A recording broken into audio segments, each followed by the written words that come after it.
क्या हाल है आप लोग का। मेरा नाम है सागर और बहुत दिन बाद after a lot of days I am back on YouTube. कोई रीजन नहीं था, बस ऐसे ही। तो एक्चुअल में क्या होता है ना, कभी कभी अपने लोग आलस खा जाते हैं और वही वही वही प्रोक्रेस्टिनेशन का कोई एंड नहीं होता। But it's fine we are back and we are back with a lot of updates. तो COVID has been weird, good भी हुआ, खराब भी हो रहा है अब। और बोर्ड एग्जाम्स भी नहीं हुआ 12th का, तब भी सोचे थे कि वीडियो डालेंगे, बट कभी टाइम नहीं मिला। टाइम था, मतलब कभी यूटिलाइज नहीं किए, लेकिन अब लगा कि हाई टाइम है और काफी लोग कंफ्यूज्ड है in regards to whatever CBSE board और ISC board has been doing so far. So what we have found, क्या अपने लोग अभी नोटिस कर रहे हैं कि सीबीएसई बोर्ड जो है क्लास 12 के लिए और 11 के लिए, दोनों के लिए टर्म वाइज स्प्लिट कर दिए सिलेबस को। So to make it easier for the people right now in the COVID batch, not in the COVID batch technically, but COVID batch ही बोल लेते हैं। तो 2021 में अगर आप क्लास 11 में गए हैं, right now if you are in class 11 और right now if you are in class 12, right? तो ये तो ये पर्टिकुलर जो सेग्रीगेशन है ये आपके लिए बहुत इंपॉर्टेंट है। आज ये जो वीडियो है, this will focus on class 12 only. So those people who are studying in CBSE board in class 12, उनके लिए ये वीडियो बना हुआ है। So without any further delay, I am going to discuss in detail what topics are going to come, what has been excluded from your syllabus, and term 1 में जो बोल रहा है MCQ, उसके लिए प्रिपेयर कैसे करना है, उसका सिलेबस क्या है, और टर्म 2 के बारे में हल्का सा एक हिंट देंगे, लेकिन टर्म 2 का डिस्कशन इस वीडियो में नहीं करेंगे, only term 1 discussion will be done. So following to the screen please देख लीजिए। अब आप लोग को हम एक बार डिस्प्ले कर दे रहे हैं। जैसा कि आप देख सकते हैं भाई, हम लोग के पास एक पीडीएफ है। Now I teach at this particular coaching centre, Jain coaching Kolkata, and it's a fantastic coaching centre for commerce students. I also teach there accounts, economics, business studies, blah blah blah. तो अगर कोई भी आपको ट्यूशन का जरूरत पड़े in basis of class 11 and 12 और in the field of CS, CS and CMA, you can always refer to the link in the description. ठीक है, और ये जो पीडीएफ है उन लोगों ने ही प्रोवाइड किया हुआ है। सो पार्टली मेरा भी कंट्रीब्यूशन है ये पर्टिकुलर पीडीएफ बनाने में, और स्टूडेंट लोगों ने भी काफी हेल्प किया। So there were very enthusiastic kids who have helped us out in the preparation of this PDF. It has been a great experience, and start करते हैं डिस्कशन के साथ। So this again is for class 12 candidates of CBSE boards only, जो लोग अभी class 12 में। सो ये video most apparently अगर आप नेक्स्ट ईयर देखेंगे, ऑड टाइमिंग पे देखेंगे, तो कोई काम नहीं आएगा। ठीक है, और ये पर्टिकुलर जो एग्जाम होना है इसको बोला गया है नवंबर में, मतलब अभी तक डेट्स नहीं आया है, but we are suspecting that in the month of November 2021 this particular exam will be held, और अकॉर्डिंगली अपने लोग उसको लेके प्रिपरेशन करेंगे। सो बहुत सारे वीडियोस और आर्टिकल्स में चेकआउट कर रहा था बाय द वे, यूट्यूब पर भी और यहां पर भी, कहीं पर भी, मतलब जो भी है, मतलब देखो किसी का नाम नहीं लेना चाहिए, everybody is trying their best definitely. तो क्या हुआ कि बहुत लोग वही सीबीएसई का अनाउंसमेंट लेके एक्सप्लेन करने का ट्राई कर रहे थे। ये एक अलग ही पीडीएफ बना दिया गया है, तो सीबीएसई का अनाउंसमेंट मैं आप लोग को लिंक में अटैच कर दूंगा, और ये वाला पीडीएफ भी डाल दूंगा। इसमें क्या क्या टॉपिक हट गया है, मतलब व्हाट ऑल टॉपिक्स, सब topics have been excluded while you are studying the chapter, ये बहुत अच्छी तरीके से प्रेजेंट कर दिया गया है। तो आपको कोई कंफ्यूजन नहीं होगा व्हाइल यू आर स्टडीइंग। बस ये पीडीएफ अगर आप खोल के देख लेंगे 2 मिनट के लिए, आपको आइडिया लग जाएगा what all not to study, what all to study from. ठीक है, अच्छा अब है अपना ये 40 मार्क्स का टेस्ट। तो the entire board exams is held for 80 marks. 80 marks को 2 पार्ट में स्प्लिट कर दिया। 40 marks is term 1, 40 marks is term 2। तो ये जो 40 मार्क्स है यहां पर, ये सिर्फ एमसीक्यू में आने वाला है। This will only be MCQ. So there are going to be total 40 questions. So many students were also asking me कि सर ये अपना 2 मार्क्स का कोई क्वेश्चन आएगा क्या, 3 मार्क्स का आएगा क्या, कॉम्प्रिहेंसिव क्वेश्चन आ सकता है।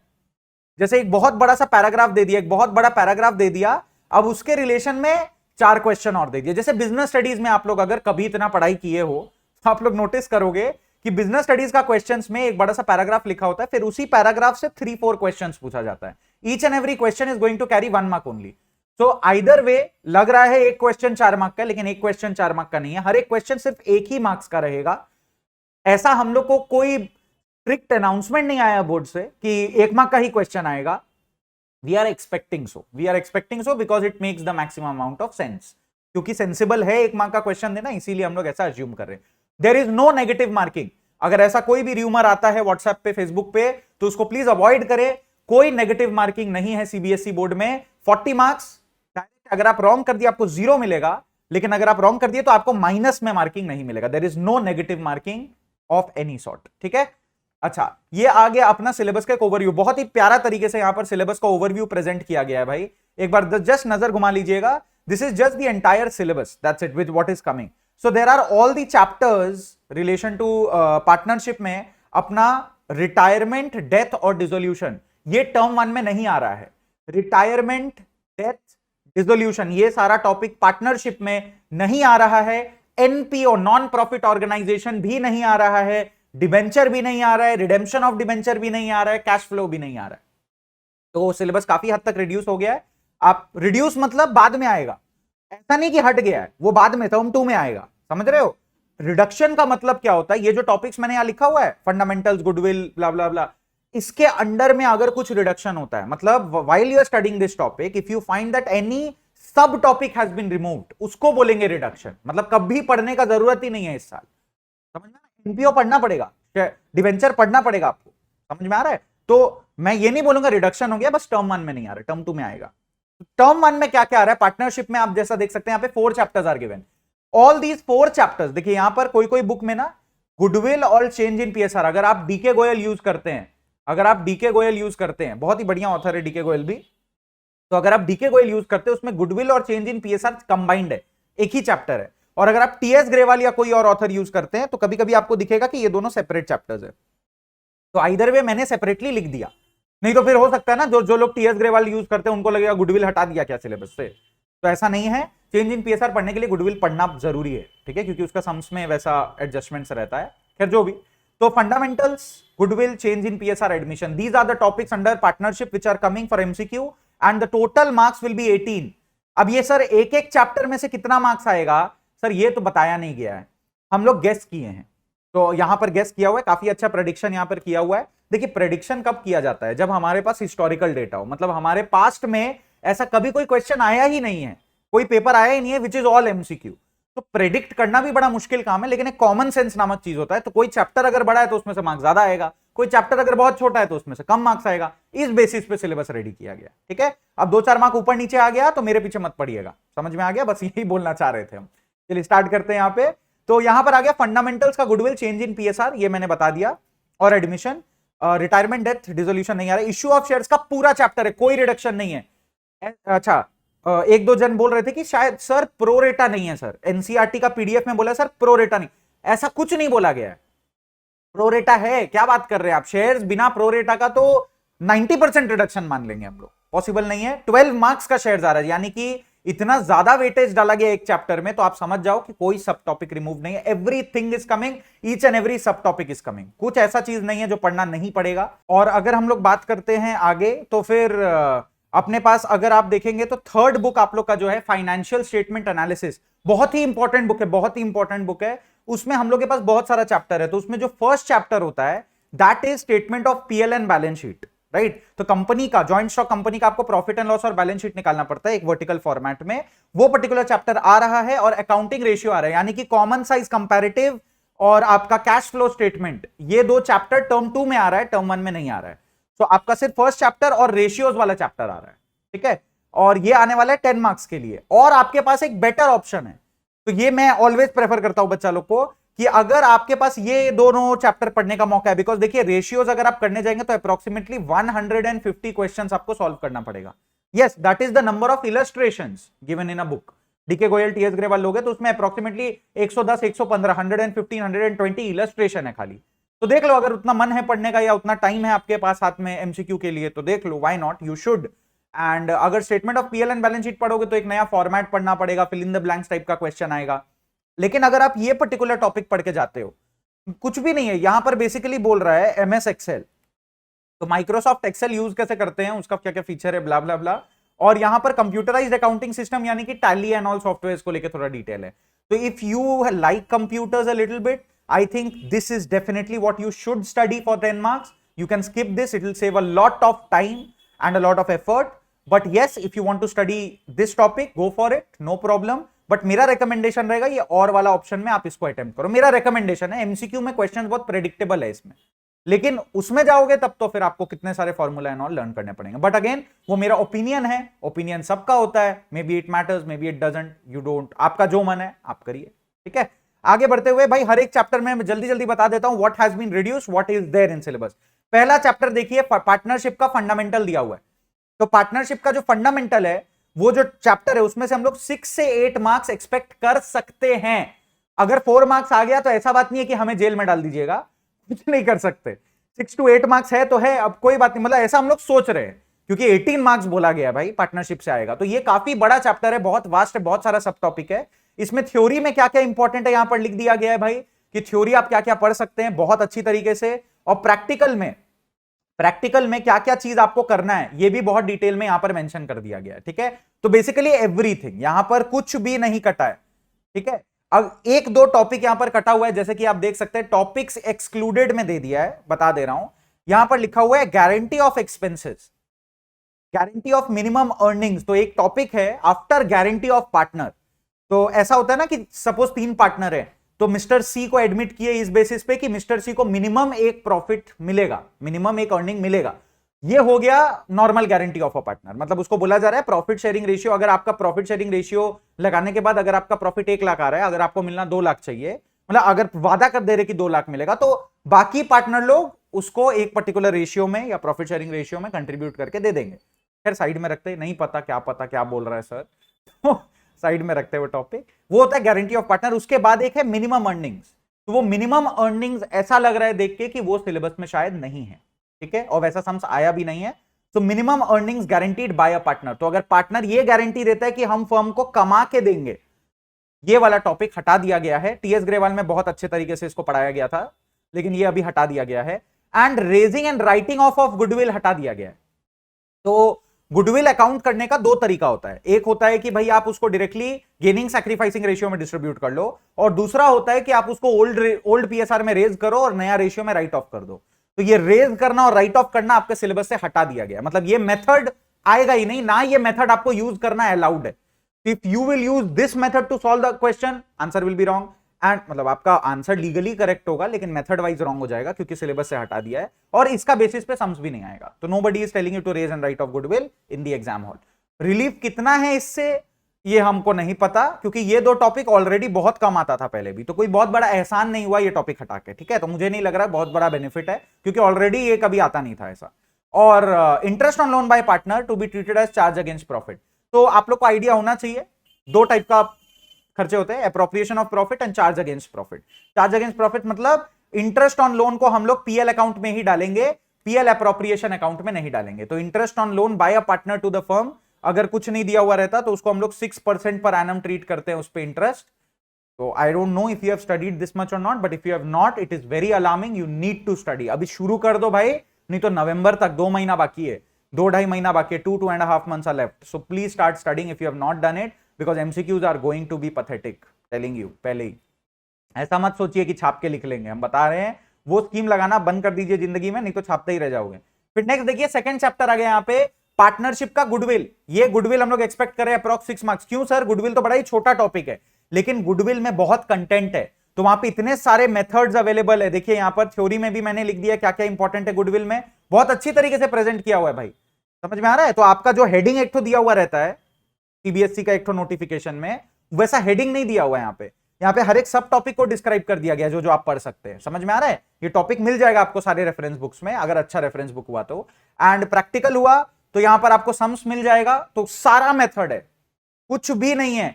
आप देखिए यहां पर बस 2 टाइप का टॉपिक एक्सक्लूड किया हुआ है, जिसपे भी मेरे को थोड़ा डाउट है कि मतलब, इसीलिए मैंने लिखा है माइट नॉट कम, समझ में आ रहा है। मतलब ऐसा नहीं बोल सकते कि मत ही पढ़ के जाना, टाइम होगा तो प्लीज उसको पढ़ के जाइएगा, अगर आ गया तो फिर it is like good that you know about it, right. So अब यहां पर और एक चीज होता है भाई, आप लोग को गुडविल पे कंसंट्रेट करना है। एबनॉर्मल प्रॉफिट और एबनॉर्मल लॉस एडजस्टमेंट होता है गुडविल में, तो उस पे ज्यादा फोकस करिएगा। उसका लैंग्वेज बहुत घुमा के दे सकता है एमसीक्यू में, उसको बहुत अच्छे से पढ़िएगा हर एक एडजस्टमेंट को। जैसे बिजनेस में अगर आग लग गया तो उसका एडजस्टमेंट क्या होगा, क्योंकि वो एबनॉर्मल लॉस है, तो उसके लिए गुडविल में एड बैक करना पड़ता है प्रॉफिट में। तो वो सारा चीज, छोटा छोटा चीज जहां पर डेबिट, क्रेडिट, इंक्रीज, डिक्रीज, ये सब वर्ड्स आने लगता है ना, वहां पर एमसीक्यू स्टफ बनाया जा सकता है, समझ में आ गया। और यहां पर जो टॉपिक्स एक्सक्लूड किया गया, इसमें बोल रहा है कि परचेज्ड गुडविल, तो सेल्फ जनरेटेड गुडविल है सिलेबस में। परचेज्ड गुडविल को लेकर रिवाइज्ड जो सिलेबस आया है उसमें कुछ दिया नहीं हुआ है, लेकिन बुक्स में दिया हुआ है। तो most probably that is not there, but if you have time just give it a reading, it's like 15 minutes of your time in your entire life. And theory में need for valuing goodwill might not come. ठीक है, तो ये एक सब topic था जो मैंने देखा था, जिसका कहीं पर एक्सप्लेनेशन नहीं दिया हुआ है कि वो आएगा कि नहीं आएगा, तो छोड़ देना तो भी चलेगा. That is there. Next chapter आता है पार्टनरशिप चेंज इन पीएसआर. ये बड़ा ही मजेदार है. ये चैप्टर बहुत डिटेल में है and nothing has been removed. Nothing has been removed from this chapter. तो मेरे को एक दो डाउट है जो शायद हट गया है, क्योंकि उस टाइप के सम्स बहुत बड़े हैं. तो मतलब चेंज इन पीएसआर में सारे टॉपिक आपको पढ़ने पड़ेंगे. और यहां पर आप नोटिस करिएगा, आपके पास टॉपिक्स एक्सक्लूडेड में यहां पर एक तो मेमोरेंडम रिवैल्यूएशन अकाउंट का कंसेप्ट है. That might not come. Memorandum revaluation account might not come. And raising and writing of का गुडविल मेथड का, बिकॉज प्रीवियस चैप्टर्स में उसको हटा दिया गया, तो अभी भी नहीं आएगा. ठीक है, तो raise and write off is gone completely from the syllabus. And memorandum revaluation account अगर आप कभी प्रैक्टिस किए तो वो नहीं आने वाला है, ये आपको बस मालूम होना चाहिए. ठीक है, उसके बाद आता है अपने पास admission of a partner. Admission of a partner में आप थ्योरी पढ़ लीजिएगा, सम्स कर लीजिएगा ऑल वैरायटीज का. मजेदार चीज तो ये है कि बैलेंस शीट नहीं बनाना पड़ेगा. So everything is there in admission of a partnership. Everything is there, सब कुछ है, बस बैलेंस शीट नहीं बनाना पड़ेगा आपको इस पर्टिकुलर टाइप का बिजनेस का. इस टाइप का बिजनेस का आपको बस मतलब आपको रिवैल्यूएशन बनाना है, पार्टनर्स कैपिटल बनाना है, पार्टनर्स करंट अकाउंट भी बनाना पड़ सकता है, लेकिन बैलेंस शीट नहीं बनाना पड़ेगा. ठीक है, then coming to issue of shares, 12 marks का आने वाला है पूरा का पूरा. कुछ नहीं हटा है, कुछ नहीं हटा है, सब कुछ पढ़ लीजिएगा. देखिए यहां पर लिख दिया गया है, all the topics need to be studied here. कुछ नहीं हटा है, हर टाइप का. देखिए यहां पर जर्नल्स आप प्रैक्टिस कर लीजिएगा, थोड़ा बहुत लेजर भी प्रैक्टिस कर लीजिएगा, बैलेंस शीट है, नोट्स टू अकाउंट कैसे बनाते हैं, और हर एक सब टॉपिक, फोर फीचर, प्रो रेटा, रीइश्यू, प्रीमियम, सब कुछ आपको पढ़ के जाना है. आपके पास कोई ऑप्शन नहीं है. बहुत ज्यादा वेटेज दे दिया और सीधा लिख दिया गया 12 मार्क्स. 12 मार्क्स मतलब ऑफुली हाई हो गया, बहुत ज्यादा मार्क्स आने वाला है. और बड़ा बड़ा question, fill in the blanks, comprehensive question, everything you can expect. But सारा क्वेश्चन 1 मार्क का ही रहेगा. देखिए यहां पर बड़ा प्यार से लिख दिया गया टॉपिक्स एक्सक्लूडेड नन. समझ में आ गया. और किस टाइप का क्वेश्चन आ सकता है नोट में लिखा हुआ है, तो आप एक बार थोड़ा उसको just go through it once. Financial statement plus accounting ratio बोल दिया गया 10 मार्क्स का. तो यहां पर मैंने पहले बोला था कि ये हो गया अपना 2 टॉपिक. अगर आपका पढ़ा हुआ है तो बहुत अच्छा बात है, और इसमें 10 आउट ऑफ 10 स्कोर करना स्लाइटली डिफिकल्ट, मतलब बिकॉज रेशियोज में इतना सारा परम्यूटेशन कॉम्बिनेशन अवेलेबल है क्वेश्चंस का कि पूरा का पूरा 10 लाना थोड़ा डिफिकल्ट हो सकता है.